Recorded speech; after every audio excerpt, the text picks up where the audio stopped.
Nigeria, the most populous nation in Africa, with nearly 200 million people, a variety of spoken languages, including the third largest English-speaking population on Earth, has a long history stretching back to the oldest identified civilization in West Africa, known today as the Nok culture. They were master sculptors in a variety of materials, ranging from terracotta to bronze.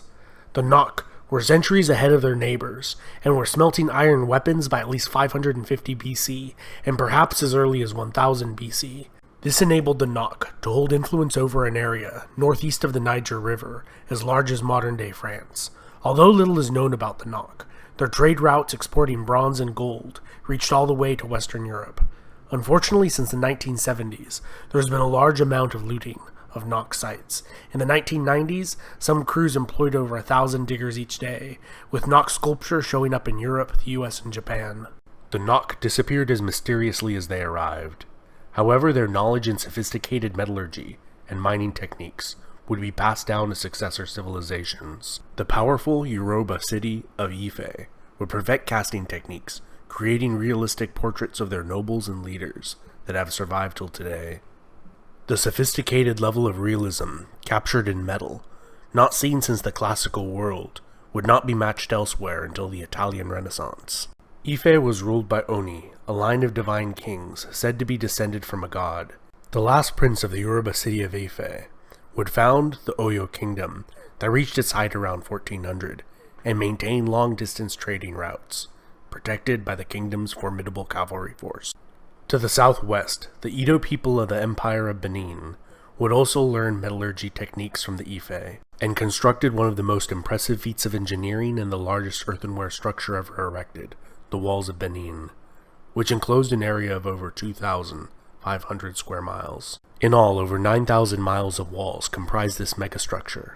Combined with their formidable military, it is no wonder why the Kingdom of Benin was incredibly stable and prosperous over such a long period of time.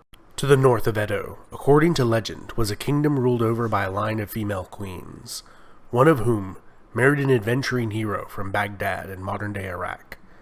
Their sons would rule over a collection of powerful city-states. Over the centuries, Hausaland would unite for short periods of time. However, squabbling and intrigue was the norm. Throughout this period, they maintained amicable relations with the Mali Empire, their economic competitor to the northwest, where many Islamic clerics migrated from to join the courts of the Islamic urban elite of the Hausa kingdoms.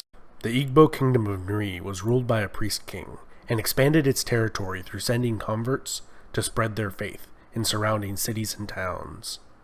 The kingdom reached its furthest extent between 11 and 1400. Encroached upon by the rise of Benin, and later the Atlantic slave trade, it appears to have maintained its authority well into the 16th century, and remnants of the religious hierarchy persisted until the establishment of colonial Nigeria. Jukun and Igala were two other formidable kingdoms that arose in the 14th century, and by the 16th, Igala was waging war on the Kingdom of Benin, challenging their long-time supremacy in commercial trade in the region, and with the arrival of the Portuguese, became involved in the inception of the transatlantic slave trade. From the 1500s through 1800s, many of the kingdoms in this region became extremely wealthy through the trade in precious metals and slaves.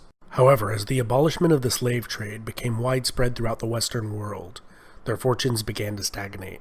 In 1804, the Sokoto Caliphate would conquer and unite the Hausa kingdoms. At its height, the Caliphate linked over 30 different emirates and was populated by over 10 million people, forming the most powerful state in the region. In his conquest, it captured approximately 2.5 million non-Muslim slaves, whom they put to work in large plantations and heavily incentivized to convert to a more comfortable life.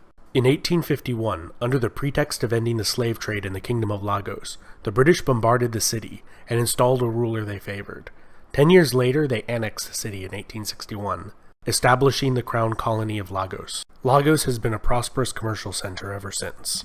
The Royal Niger Company was established in 1879 to administer the region, and by 1900 had conquered all of southern Nigeria, destroying much of the fabled walls of Benin. The company was disestablished that same year. The Protectorate of southern Nigeria was established, and the conquest of the Sokoto Empire began in 1900. And by 1903, all of modern-day Nigeria was under British control. The colony and Protectorate of Nigeria lasted for 46 years, and was governed through a system called indirect rule, where regional emirs and local rulers were given wide authority as long as the colonial government was allowed to conduct its business and gather taxation. In 1960, the First Republic of Nigeria obtained its independence from the British Empire, which was weakened after fighting the Second World War. In 1967, the Republic of Biafra was declared in the southeast of Nigeria, fueled by the persecution of the Igbo living in northern Nigeria, and control over the lucrative oil production in the Niger Delta played a major role in fueling this conflict that saw over 150,000 soldiers killed and millions displaced. The Civil War initiated a series of military leaders of Nigeria, lasting after the Civil War had ended with a united Nigeria. Following the assassination of General Murtala Muhammad, his successor initiated a process of disestablishing military rule and bringing back a republic. This republic was short-lived, lasting from 1979 to 1983, when it was overthrown again. After 8 years of rule by General Ibrahim, he re-established a democracy that lasted for less than a year, which was overthrown by General Sani Abacha. Abacha died mysteriously and was buried without an autopsy. His successor again re-established a democracy that has lasted till the current day. This has been Epimetheus, and I hope you enjoyed that overview of Nigerian history. Don't forget to hit the bell icon to get notifications every time I make a new video, and subscribe.